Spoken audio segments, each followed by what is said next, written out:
Hello বন্ধুরা, আবার চলে এসেছি। মেশিনটা খারাপ হয়ে যাওয়ার পর কি করে ঠিক করব সেই ব্যবস্থা নিতে হবে, তাই বেরিয়ে যাব খানিক পরেই। বেরিয়ে গেছি আমরা। এই যে সেই পাম্প, আজকে তেল ভরবো না, দিয়ে চলে এসেছি। অনেক খোঁজাখুঁজির পর পেয়েছি সেই দোকানটাকে। ভালো দোকান এটা, কাজ ভালো করে। ঠিক করার পর আবার চলে বাড়ি যাচ্ছি।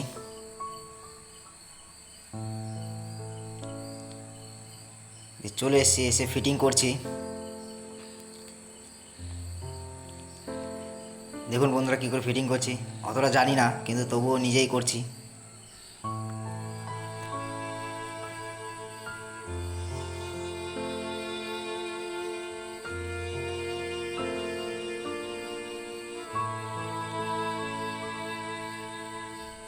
ফিটিং করার পর চালাচ্ছি।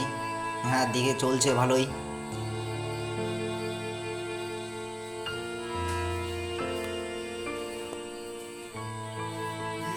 টাটা।